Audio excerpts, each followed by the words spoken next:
ये जो क्वेश्चन है ये जैम कंप्यूटर एप्लीकेशन 2011 में आया गया था और ये क्वेश्चन नंबर 25 है। तो इसमें जो गिवन कंडीशन है वो ये है कि P एक 3/3 मैट्रिक्स है, यानी कि P का जो साइज है वो 3/3 है विद आइगन वैल्यूज 1 2 3। जो P की आइगन वैल्यूज हैं, आइगन वैल्यूज वो है 1 2 3। तो आपसे पूछा गया है कि P क्या है, इन्वर्टिबल है, डायगोनलाइजेबल है। यहां पर भी पूछा है कि invertible, diagonalisable, invertible, not diagonalisable, not invertible but diagonalisable.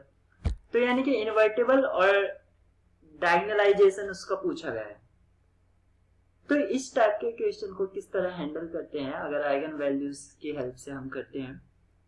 तो कोई मैट्रिक्स डायगोनलाइजेबल होगा डायगोनल मैट्रिक्स के, यानी कि सिमिलर होगा डायगोनल मैट्रिक्स के अगर उसकी आइगन वैल्यूज डिफरेंट हैं, डिस्टिंक्ट हैं, यानी कि सारी की सारी आइगन वैल्यूज डिस्टिंक्ट होनी चाहिए।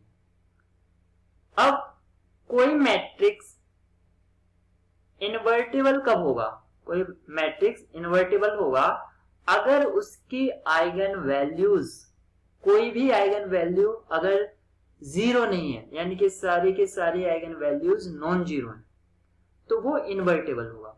अब इन्वर्टिबल क्यों होगा, क्योंकि हम जानते हैं कि जो डिटरमिनेंट होता है वो होता है प्रोडक्ट ऑफ आइगन वैल्यूज। अगर कोई आइगन वैल्यू जीरो होगी तो एक प्रोडक्ट क्या हो जाएगा, जीरो।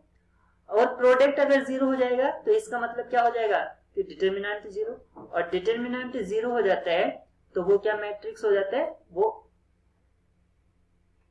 इन्वर्टिबल नहीं होता है। तो अगर किसी मैट्रिक्स का ये चेक करना है कि वो इन्वर्टिबल है या नॉन इन्वर्टिबल है, तो हमें चेक करना होगा कि इसका जो डिटरमिनेंट है वो जीरो है या नॉन जीरो है। तो अगर नॉन जीरो है तो इन्वर्टिबल है, और अगर जीरो है तो वो इन्वर्टिबल नहीं है।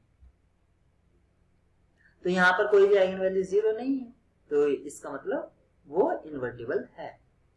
और अगर तीनों आइगन वैल्यूज डिफरेंट भी हैं,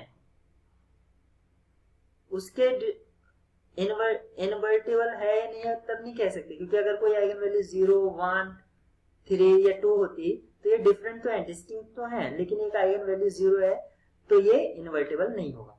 तो यहाँ पर सारी की सारी आइगन वैल्यू डिफरेंट है, तो डायगोनलाइजेबल की प्रॉपर्टी यहां से सेटिस्फाई होती है। और कोई भी आइगन वैल्यूज 0 नहीं है तो ये इन्वर्टिबल भी। तो अब आप देखिए ये दोनों हो गया, यानी कि इन्वर्टिबल और डायगोनलाइजेबल। तो यहां पर पहले में पूछा गया है नाइदर इन्वर्टिबल नॉर डायगोनलाइजेबल, जबकि दोनों है तो ये आपका डिस्कार्ड हो गया। Now both invertible and diagonalizable, तो ये सही है हमारा option B, invertible but not diagonalizable गलत, नॉट इन्वर्टिबल बट डायगोनलाइजेबल। यहां पर इसका एक तरह से अपोजिट है ये, तो ये भी, यानी कि इसमें एक ही करेक्ट ऑप्शन है।